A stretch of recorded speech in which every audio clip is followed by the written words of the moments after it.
국방부가 아프가니스탄 주둔 미군 철수와 일반인 대피를 완료했다고 공식 확인했습니다. 이로써 미국 역사상 가장 긴 전쟁으로 불린 아프간전이 20년 만에 공식 종료됐습니다. 미국 동남부 지역에 초강력 허리케인 아이다가 상륙하면서 피해가 속출하자 조 바이든 대통령이 비상사태를 선포했습니다.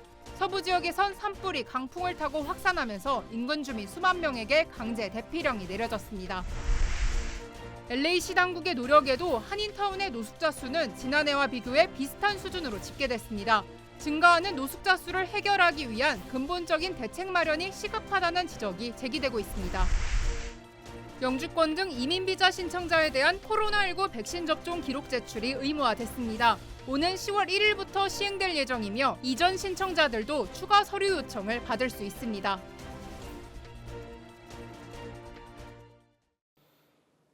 여러분 안녕하십니까? 8월 30일 첫 소식입니다. 미국이 아프가니스탄에 주둔한 미군과 일반인의 철수를 완료했다고 공식 확인했습니다. 이에 따라 9.11 공격 이후 테러와의 전쟁으로 시작된 20년 전쟁의 종지부를 찍게 됐습니다. 완전히 탈레반의 통제하에 있게 된 아프간에서 시민의 자유와 여성 인권이 어떻게 보호받을 수 있는지 국제사회 관심이 집중되고 있습니다. 홍지은 기자의 보도입니다. I'm here to announce the completion of our withdrawal from Afghanistan and the end of the military mission to evacuate American citizens. 미 국방부는 아프가니스탄 현지 시간으로 30일 밤 11시 59분에 대피 작전을 완료했다고 밝혔습니다. 이로써 미국의 아프간 탈레반과의 전쟁은 20년 만에 공식 종료됐습니다. 미국은 지난 2주 동안 긴박하게 진행한 철수 작업을 통해 총 12만 3천 명을 대피시켰습니다. 미국인과 아프간 조력자 그리고 동맹국 시민들이 포함됩니다. Simply because we have left, that doesn't mean the opportunities for both Americans that are in Afghanistan that want to leave and Afghans who want to leave, they will not be denied that opportunity. 철군 작전은 종료됐지만 민간인들의 대피는 아직 진행되고 있는 상황. 미국은 앞으로 항공기와 육로를 이용한 대피를 계속 지원할 방침입니다. No military on the face of the earth works harder to avoid civilian casualties than the United States military. 탈레반 측은 한밤중에 카불 공항에서 마지막으로 수송기 5대가 이륙하는 것을 지켜보며 공중을 향해 축포를 쏜 것으로 전해졌습니다. 탈레반이 아프간의 완전한 독립을 선언하고 아프간 전역을 통제하게 된 상황에서 시민의 자유와 여성의 인권이 어떻게 보호받을 수 있을지 국제사회에 관심이 쏠려 있습니다. 철수를 완료한 미국은 바이든 대통령의 결정과 추진 과정에 대해 연방의회와 미국 사회 전반적으로 상당한 후폭풍이 있을 것으로 전망됩니다. MBC 뉴스 홍지은입니다.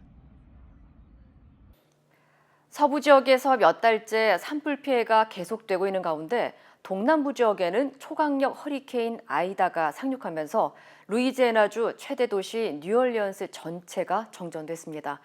이처럼 미국에서 양극단의 기후 재난이 잇따르고 있는 가운데 기후 변화가 근본적인 원인으로 지목됐습니다. 김재은 기자의 보도입니다. 바닷물이 인근 주택가로 들이닥치고 유명 관광지 건물 지붕이 순식간에 폭삭 주저앉습니다. 루이지애나주를 강타한 초강력 허리케인 아이다로 피해가 속출하자 조 바이든 대통령은 비상사태를 선포하고 동남부 지역에 주방위군 5천 명을 배치했습니다. More than 5,000 members of your National Guard have been activated from Louisiana, Mississippi, Alabama, and Texas to support search and rescue. 현재까지 1명이 숨진 것으로 파악됐지만 수색 구조 작업이 한창이어서 사망자는 더 늘어날 것으로 예상됩니다. 아이다는 미 본토를 강타한 허리케인 중 역대 5번째로 강합니다. 루이지애나주 최대 도시 뉴올리언스는 대규모 정전으로 도시 전체가 암흑에 휩싸이면서 100만 곳 이상의 전력 공급이 중단됐습니다. Almost the entire southeastern part of our state is without power presently. And sometimes you hear it, a million people without power. It's about 1.1 million homes and businesses. It's well over a million people. 이런가 하면 서부 지역도 폭염과 가뭄으로 대규모 산불이 연일 지속하면서 막대한 피해가 이어지고 있습니다. 지난 14일 북가주에서 발화된 칼도로 산불은 강풍을 타고 피해 지역을 넓히며 한때 19%까지 올랐던 진화율이 하루 사이 다시 14%로 떨어졌습니다. 인근 관광명소 레이크타운까지 위협하자 오늘 해당 지역 전체 주민 2만 2천 명엔 강제 대피령이 내려졌습니다. Right now, we have a significant evacuation order and evacuation warning leading down up the Highway 50 corridor and down into South Lake Tahoe. So that's be the biggest challenge right now is life safety. That's a paramount concern. 전문가들은 이런 극단적 기상현상은 이상기후를 반영한다고 평가했습니다. 지구온난화가 지속할수록 기상 이상현상은 점점 더 자주 강도 높게 일어나 앞으로 상황이 더욱 심각해질 수 있다고 경고했습니다. MBC 뉴스 김재윤입니다. LA 한인타운의 노숙자 수가 지난해와 비교해 크게 변함이 없는 것으로 나타났습니다. LA 노숙자 서비스국이 팬데믹으로 연간 LA 노숙자 조사를 취소하면서 지난 6월 LA 한인회와 노숙자 관련 단체들은 자발적으로 나서 자체 전수조사에 착수했습니다. 조사 결과 LA 한인타운의 전체 노숙자 수는 873명으로 집계됐으며 이는 지난해 비교해 거의 같은 수준인 것으로 알려졌습니다. 특히 팬데믹 봉쇄 조치 탓에 노숙자 텐트 등 각종 거주 형태는 오히려 증가했습니다. 조사에 참여한 단체들은 LA 시정부가 시내 노숙자 문제 해결을 위해 나서고 있지만 별다른 진전이 없는 상황이라며 노숙자 영구 주거시설을 대폭 확충하는 등 보다 적극적인 대책 마련이 시급하다고 지적했습니다. 한인들도 많이 거주하는 오렌지 카운티의 한 공원에서 8개월 사이 3건의 성범죄가 발생해 당국이 용의자를 수색하고 있습니다. 오렌지 카운티 셔리프국에 따르면 지난 28일 오후 11시쯤 우드필드 공원에서 한 남성이 혼자 걷던 40대 여성을 뒤에서 붙잡아 덤불 속으로 끌고 들어가 성폭행하는 사건이 발생했습니다. 의식을 잃었던 피해 여성의 진술에 따르면 깨어났을 당시 가해자는 도주한 상태였으며 뒤에서 공격해 가해자의 인상착의를 전혀 알 수 없었다고 전했습니다. 당국은 용의자의 DNA 등 관련 증거를 수집하기 위해 사건 현장을 수색하고 정보 수사관들과 협력하고 있다고 설명했습니다. 특히 수사관들은 지난해 1월과 4월 같은 공원에서 여성들을 대상으로 성폭행을 시도하려던 남성이 도주하는 사건과 또 이번 사건의 용의자가 같은 인물로 특정하고 수사를 진행하고 있다고 덧붙였습니다. 용의자는 30대 중반의 남성으로 근육질 체격에 머리카락이 없고 검은색 셔츠와 반바지를 입고 테니스화를 신고 있었던 것으로 추정됐습니다. LA 통합교육부가 코로나19 백신 접종률을 높이기 위해 교내 백신 접종소 운영에 돌입했습니다. 교육부 측은 오늘부터 자체 이동식 백신 접종소를 운영하고 LA의 중고등학교를 직접 방문해 모든 12세 이상 학생과 교직원을 대상으로 백신을 접종할 계획입니다. What I'm really most intent on is keeping our kids in school, but also reassuring parents and keeping it the safest environment possible. Vaccines are the way to do that. 현재 백신 접종 여부와 상관없이 모든 학생과 교직원은 매주 코로나 검사를 받고 있으며 모든 교직원은 오는 10월 15일까지 백신 접종을 의무적으로 마쳐야 합니다. 한편 지난 16일부터 22일 사이 LA 통합교육부 관련 신규 코로나19 감염 사례는 총 3,186건으로 발생했으며 지난 한 달 동안 공식 확인된 집단 감염 사례는 총 18건에 달합니다. 오늘 10월부터 영주권 신청자는 코로나19 백신 접종 기록을 제출해야 합니다. 연방질병통제예방센터 CDC에 따르면 영주권 등 이민비자 관련 신청자는 코로나19 백신 접종 규정을 따라야 하며 이는 10월 1일부터 적용됩니다.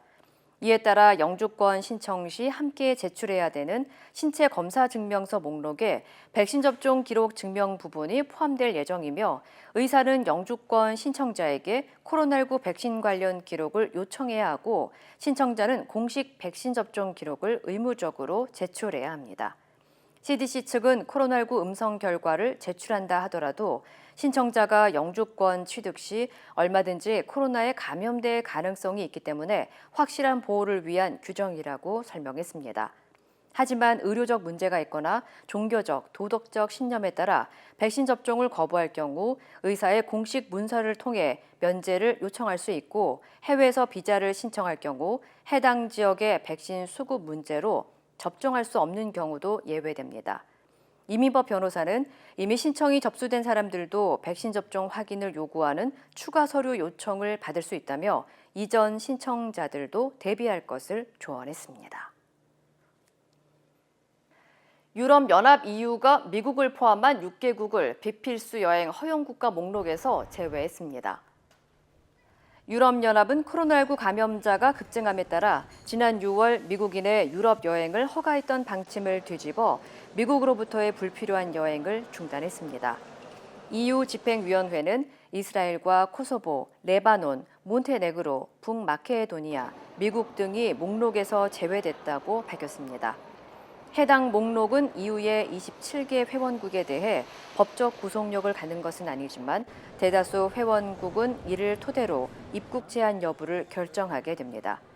따라서 미국인 방문객들은 추가 코로나19 검사와 검역과 같은 더 엄격한 통제에 직면할 가능성이 있는 것으로 전해졌습니다. 다만 회원국 중 일부는 백신 접종을 완료한 인원에 한해 미국 여행객을 계속 허용할 수 있습니다.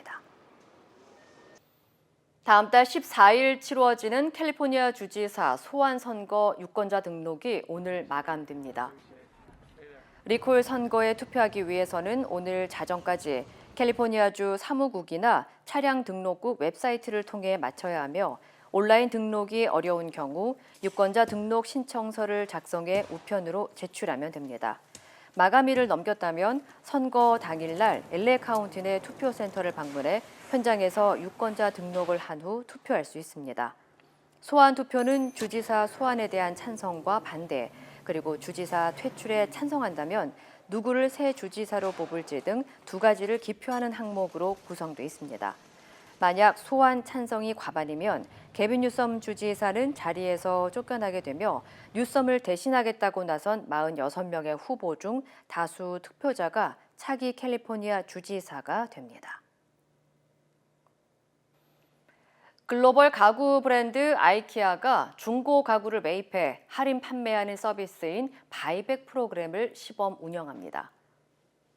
아이키아는 오늘부터 다음 달 19일까지 필라델피아 교회의 컨쇼켄에 있는 매장에서 바이백 서비스를 시범 운영할 예정이며 다른 매장을 확대해 나갈 계획이라고 밝혔습니다.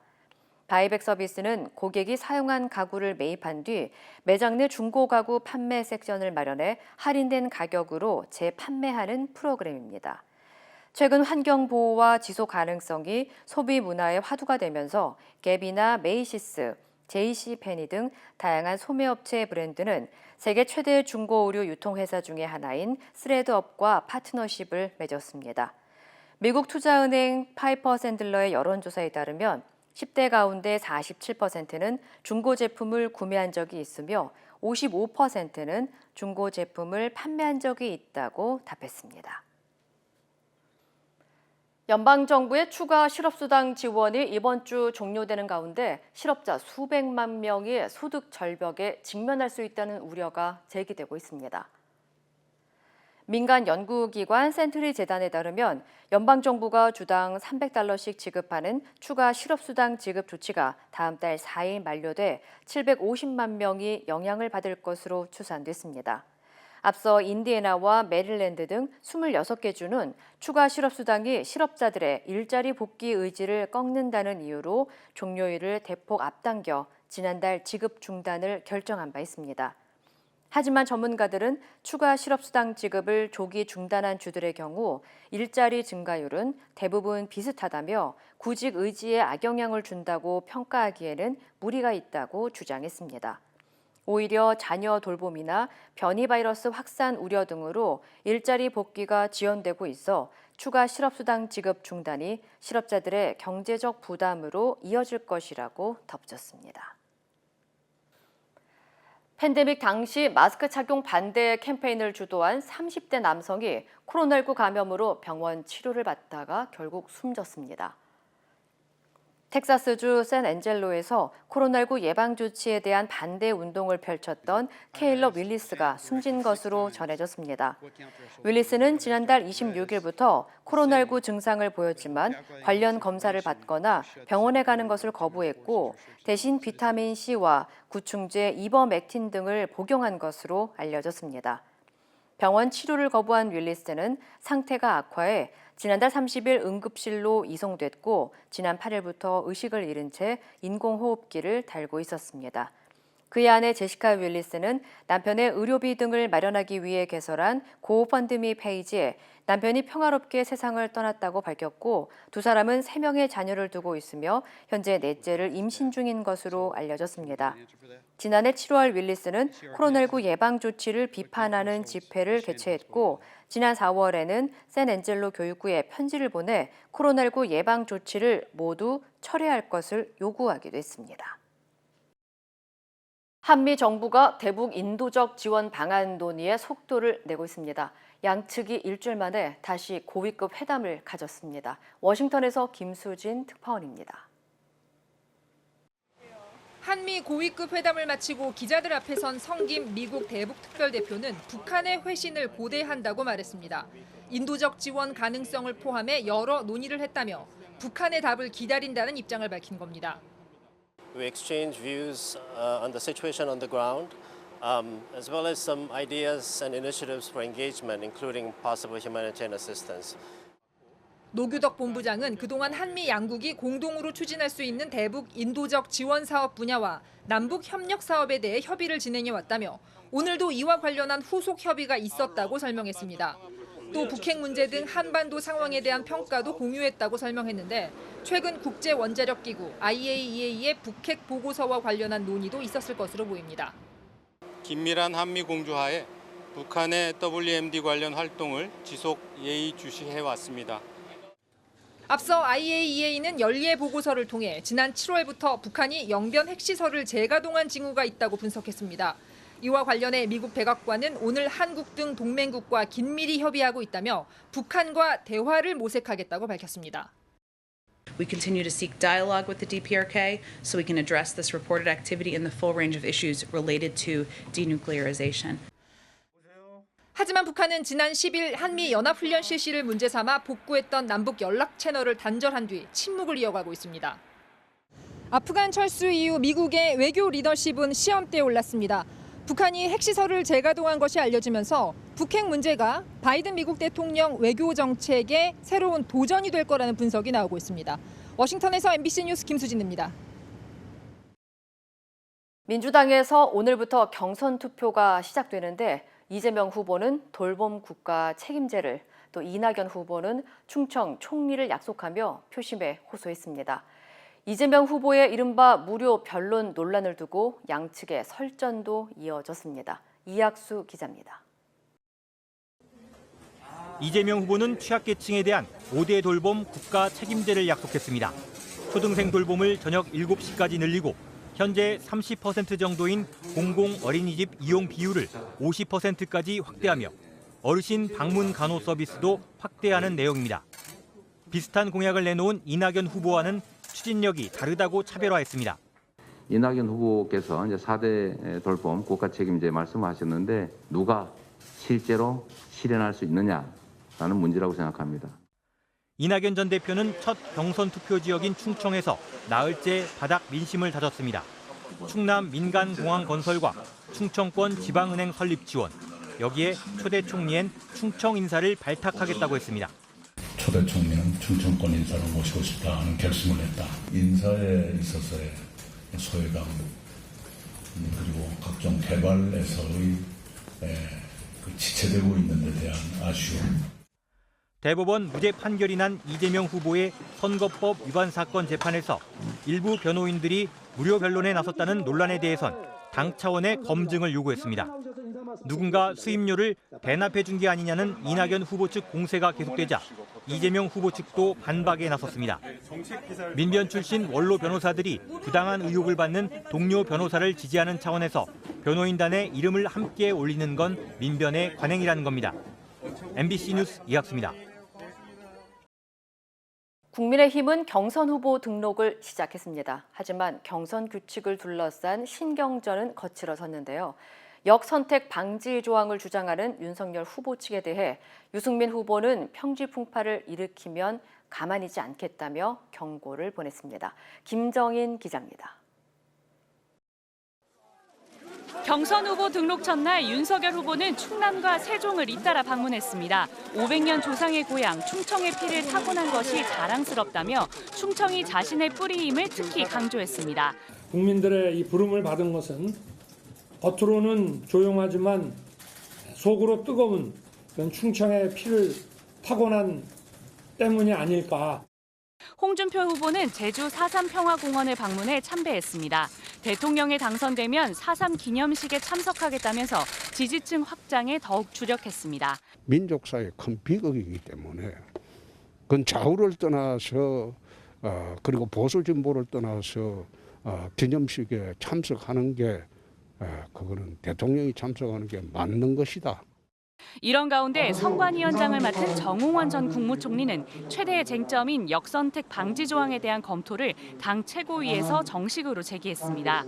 정 전 총리는 MBC와의 통화에서 역선택 방지 조항은 확정된 바 없다며 본 경선만이 아니라 1, 2차 컷오프 때도 적용할지 이번 주부터 검토하겠다고도 말했습니다.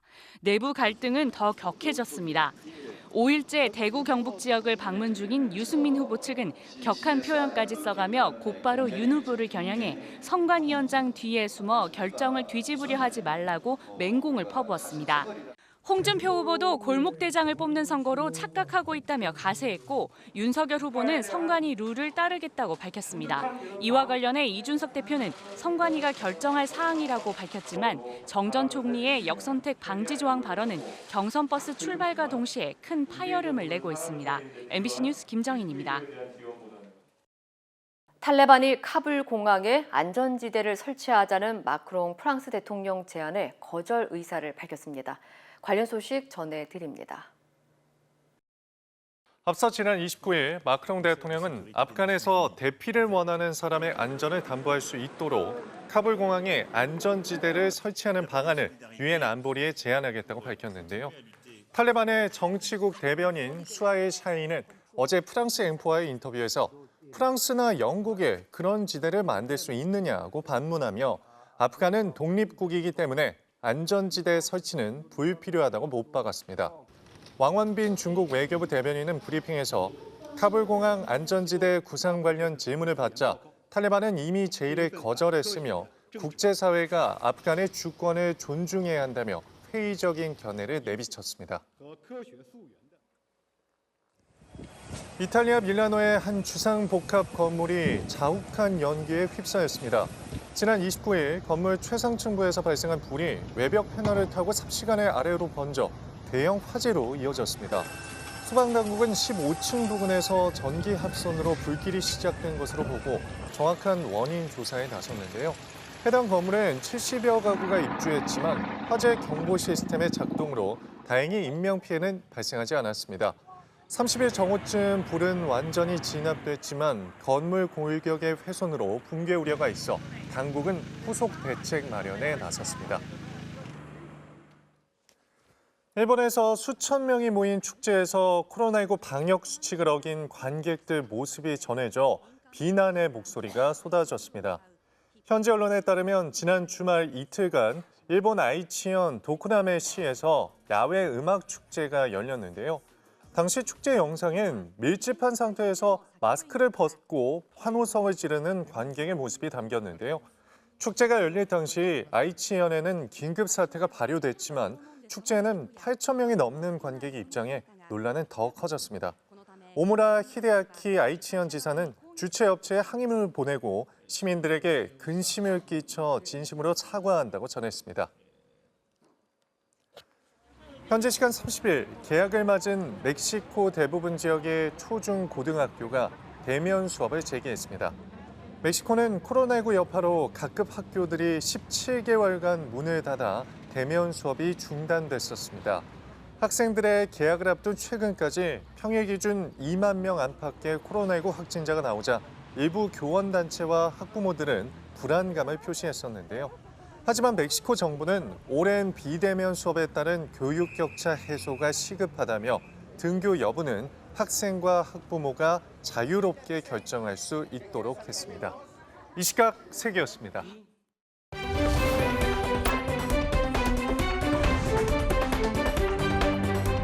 인터넷과 SNS에서 화제가 된 이슈를 전해드리는 투데이 이슈톡 시간입니다. 코로나19 확산세에 베트남 호찌민시는 전면 봉쇄령을 내린 상태인데요. 다낭에서도 코로나19 방역을 위해 특단의 대책을 내놨다고 합니다. 이슈톡 첫 번째 키워드는 베트남 거리두기, 드론 띄워 감시입니다. 지난 29일 베트남 다낭시 하이저우군, 정체불명의 비행 물체가 좁은 골목 사이를 누비는데요. 바로 감시 카메라를 단 소형 드론입니다. 코로나19 방역 조치의 하나로 시민의 거리두기를 감시하기 위해 시범 운행에 나섰다고 현지 언론이 전했는데요. 드론으로 골목 안 검문을 강화해 사람들의 이동을 제한한다는 겁니다. 드론이 촬영한 영상은 관할 당국으로 전송된 후 이 지역 주민들의 방역 상황을 평가하는 자료로 활용된다고 하는데요. 주거 지역 내 골목에서 코로나19 방역이 소홀한 틈을 타 코로나 감염이 확산하는 문제점을 이 드론이 해결해 줄 거라는 기대가 높아지고 있다고 합니다. 소식을 접한 시민들도 과학기술을 활용한 당국의 방역 아이디어가 좋다며 지지하는 분위기라고 하네요. 미국 도로교통안전국이 오토파일럿 관련 충돌 사고 전수조사를 시행 중인 가운데 미국에서 비슷한 사고가 또 발생했습니다. 두 번째 키워드입니다. 테슬라 반자율주행, 미국 경찰차와 쾅. 하얀색 테슬라 차의 앞부분이 심하게 찌그러져 있습니다. 현재 시간 28일 오후 플로리다주 올랜도 인근의 4번 고속도로에서 테슬라 전기차가 갓길에 정차된 경찰차와 승용차를 잇따라 들이받았다고 미 경제 매체 CNBC가 보도했는데요. 사고를 낸 운전자는 경찰 조사에서 운전을 보조하는 오토파일럿 기능을 작동시킨 상태로 주행했다고 밝혔습니다. 다행히 인명피해는 없는 것으로 알려졌는데요. 경찰은 미국 연방교통당국에 이 같은 사실을 통보하고 정확한 사고 원인을 조사하고 있습니다. 이미 미 교통당국은 2018년 이후 발생한 테슬라 자동차의 11건 사고에 대한 조사를 착수한 상태라 이번 사고로 오토파일럿 안전성 논란은 더 커질 전망이라고 외신들은 전했습니다. 아르헨티나에서 빌딩 창문에서 비행기가 나오는 진풍경이 포착됐습니다. 세 번째 키워드입니다. 빌딩 안에 비행기, 지상으로 옮기기입니다. 비행기가 빌딩 안에 어떻게 들어간 건지 중장비로 비행기를 꺼내는 작업이 한창인데요. 아르헨티나 산루이스주 한 도시에서 포착된 장면입니다. 사실 이 비행기는 21세기판 라이트 형제라 불릴 만큼 비행기에 푹 빠진 페르난도 페라사 씨가 친구와 함께 완성한 건데요. 코로나19로 외출이 제한되자 마침 저렴한 가격으로 나온 꼬마 빌딩 2층이 눈에 띄었고 이 공간을 작업실 삼아 비행기 제작에 몰두했다고 합니다. 완성에 3,000시간, 꼬박 125일이 걸린 4인승 비행기는 이들의 세 번째 작품이라는데요. 비행기 덩치가 워낙 크다 보니 날개를 분리해야 했지만 무사히 땅으로 내려와 인근 비행 클럽으로 옮겨졌다고 합니다. 벌써 비행기를 사고 싶다는 문의가 쇄도하고 있다고 하네요. 알프스 산악지대에서 소들이 하늘을 비행하는 기이한 풍경이 목격됐는데요. 네 번째 키워드는 알프스에서 소들의 비행입니다. 험준한 알프스 산맥 위를 비행하는 헬리콥터. 자세히 보니 소를 매달고 있는데요. 놀랄 법도 한데 소들도 착륙 후에는 침착하기만 하죠. 계절에 따라 이동하는 소들은 여름에는 고산지대에서 연한 풀을 먹으며 시간을 보내다가 이렇게 가을이면 마을로 복귀한다고 합니다. 다리를 다쳐 산길을 걷기 어려운 10여 마리의 소들을 헬리콥터로 구조하면서 이런 기이한 풍경이 연출된 건데요. 스스로 이동 가능한 소 1,000마리는 직접 산비탈을 걸어 내려왔고 치료가 필요한 소들은 수의사의 도움을 받았다고 합니다. 중국에서 사람 키보다 큰 벼 품종을 시험 재배하는 데 성공했다고 합니다. 다섯 번째 키워드입니다. 추수 앞둔 중국의 거인벼. 중국 충칭시의 한 논밭에 수수처럼 우뚝 솟은 벼들이 무성하게 펼쳐져 있는데요. 가만 보니 벼의 높이가 2m를 자랑합니다. 일반 벼의 2배인 셈인데요. 지난 30일 중국 매체 충칭일보 등에 따르면 국가교잡벼 프로젝트 기술연구센터 충칭지국은 올해 10,000제곱미터 넓이의 논에서 이른바 거인벼를 성공적으로 재배했다고 밝혔습니다. 벼 포기가 크고 색이 짙은 이 품종은 키가 큰 만큼 이삭이 더 달려 있어서 666제곱미터당 수확량도 무려 750에서 900kg으로 일반적인 품종보다 많다고 하는데요. 질병에 강할 뿐 아니라 큰 키로 서늘한 그늘을 만들어 물고기나 포유류 동물에게도 최적의 서식 장소를 제공할 수 있다고 합니다. 이 거인벼는 다음 달에 수확 가능할 예정입니다. 투데이 이슈 톡이었습니다.